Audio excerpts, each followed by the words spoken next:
Dans l'actualité maintenant, c'est avec un grand plaisir que je reçois l'apôtre des mots pour expliquer la société. Il dénonce les mots de notre société aussi, et il n'est pas un saint lui-même, mais il est un être saint.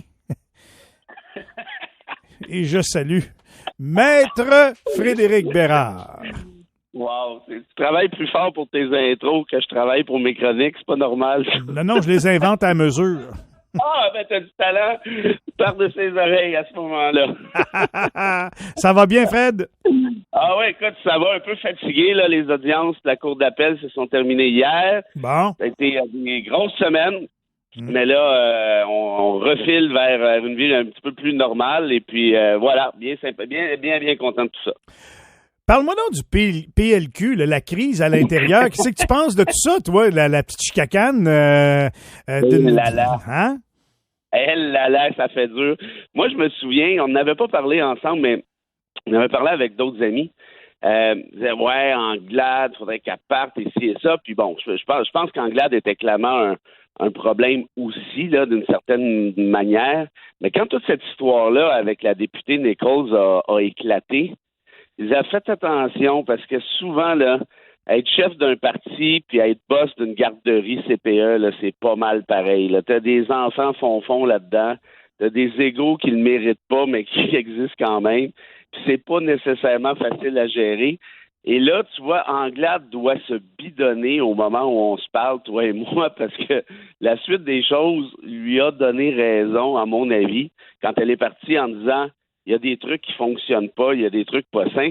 Alors, Nicole, c'est qui? C'est une députée de Vaudreuil-Soulanges, mais une parfaite nobody. Moi, je suis pas sûr d'avoir déjà entendu parler d'elle, qui avait refusé, donc, à Anglade, le poste de l'opposition officielle pour répondre à tout ce qui a trait aux questions de transport, qui est un poste important, là, tu sais, les transports, c'est un gros ministère, puis il y a beaucoup d'argent là, évidemment. Ben non, mais elle voulait pas ça, elle voulait autre chose.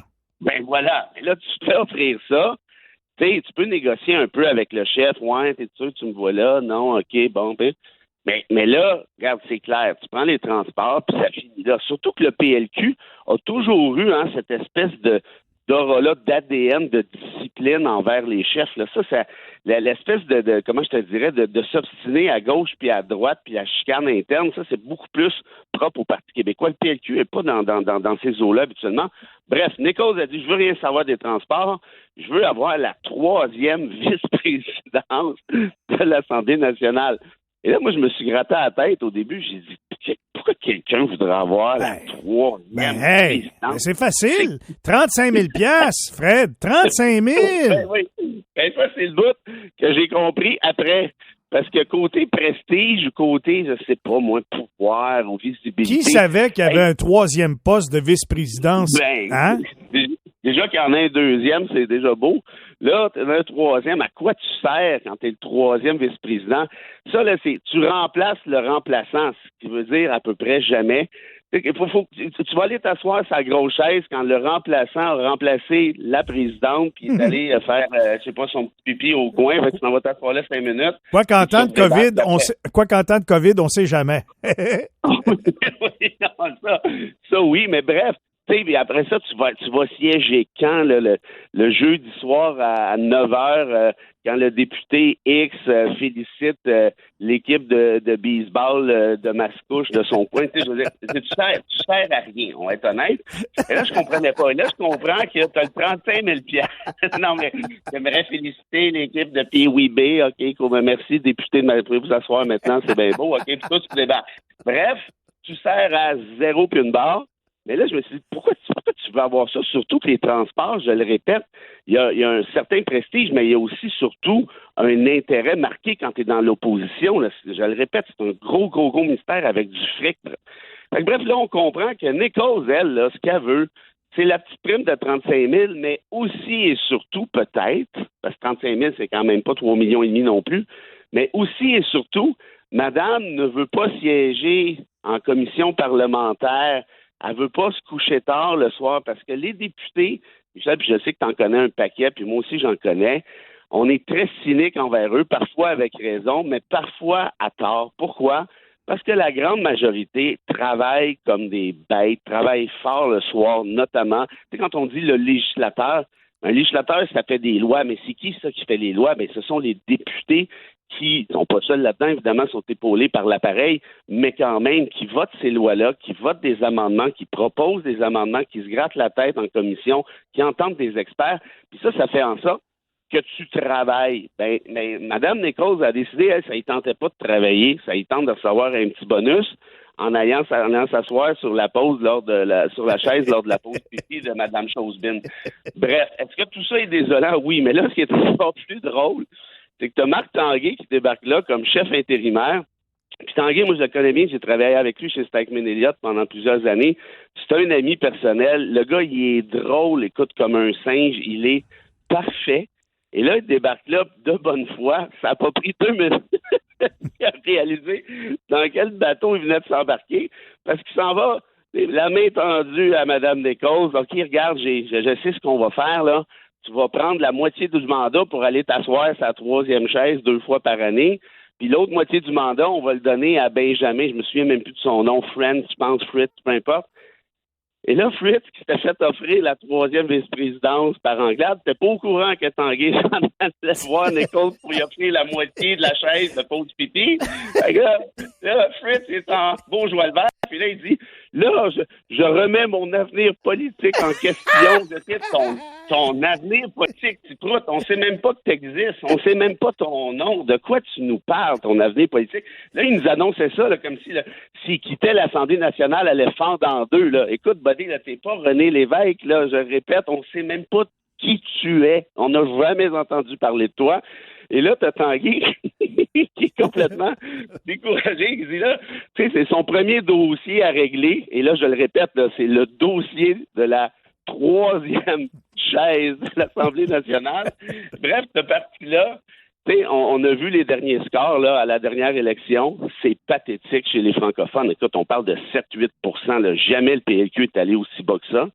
Et là, tout ce que vous trouvez à faire, là, c'est de vous chicaner. Au moins, si vous vous chicaniez pour des idées. Au moins, là, si la chicane était pognée sur, je ne sais pas moi, il faut en faire plus pour le fait français, non, il faut en faire plus pour les anglos, n'importe où plus pour l'économie, non, pour l'environnement, n'importe quoi, mais des débats intelligents. Là, ce sont des débats d'ego ridicules, absurdes, et là, tu fais juste conforter la population qui se dit, oh, ben finalement, j'ai-tu bien fait, moi, de pas voter libéral cette fois-là. Tellement. On pourrait appeler le livre, on pourrait titrer ce livre-là « La bataille de la 3e chaise » ou encore, tire sa sacoche, il y a 35 000 $ dedans. Tu sais? Non, mais clairement. Là, Nichols, elle a joué à la SMAT parce qu'elle a provoqué le départ d'Anglade. Probablement qu'Anglade serait parti tôt ou tard, là, on s'entend bien, mais ça a été comme l'élément déclencheur. Mais là, ça n'a pas d'allure qu'elle soit pas dans le caucus. Oui, mais là, attention, je retiens les propos de mon ami Enrico Ciccone, qui a dit, comme ça, à un moment donné, si tu veux siéger au caucus, faudrait que tu laisses ton ego à la porte en rentrant dans la salle, comme dans une équipe de hockey. Ben moi, tu vois, pourquoi j'adore Chico, là? C'est justement pour ça. Oui. C'est que Chico, il a pas encore compris qu'il est en politique, puis je trouve ça merveilleux, puis je le dis vraiment gentiment.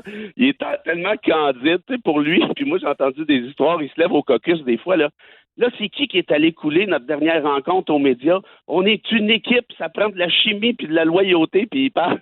Oh oui, non, mais écoute bien, tu veux qu'il devienne un politicien puis qu'il ne revienne pas le gars de hockey qui était, parce que je vais te dire une affaire, ça brasserait dans la chambre pas à peu près.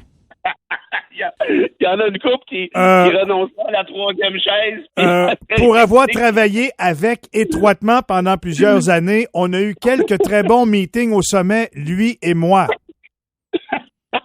Et moi, je lui regardais la poitrine quand il se levait, en passant. Puis là, c'est là que tu renonçais à ta 3e chaise? Non.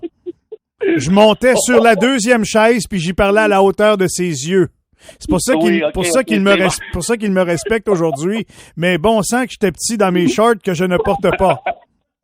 Écoute, c'est sûr que quand tu regardes son historique dans la Ligue nationale, il y en a pincé des assez gros. Je vais te dire ça de même. Quand Enrico Ciccone est sérieux puis il te parle, que tu sois un joueur de hockey, un avocat, un politicien, un policier, un infirmier, un itinérant, t'écoutes.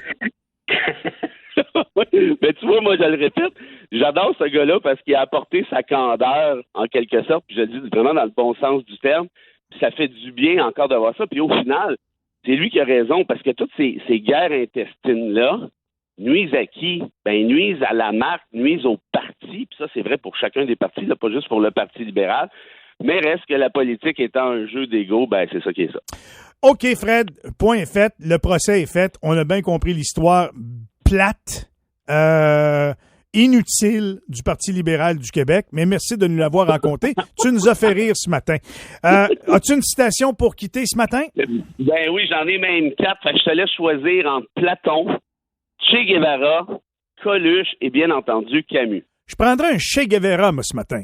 Bon, il me semblait que tu étais dû pour un Che Guevara. Je suis comme un peu rebelle. Ben écoute, t'as tout à fait raison. Puis là, Che, quoi qu'on en pense sur ses positions politiques, c'était un grand homme, c'était un grand humaniste. Et le Che disait, et c'est un médecin, par ailleurs, qui est allé au combat et qui en est mort, en fait, en Bolivie. Il est assassiné par la CIA. Che disait ceci: on commence à mourir quand on commence à garder le silence face à l'injustice. Wow! Merci beaucoup encore une fois d'animer nos jeudis matins. Je te souhaite une excellente journée, une excellente fin de semaine et on se retrouve, mon Fred, lundi matin. Je te souhaite l'appareil, mon ami, puis à bientôt. Bye-bye. 7h26. Non, mais vraiment. Je l'aime-tu, lui, d'après vous autres? Il est-tu pas pire, lui, à radio, ailleurs?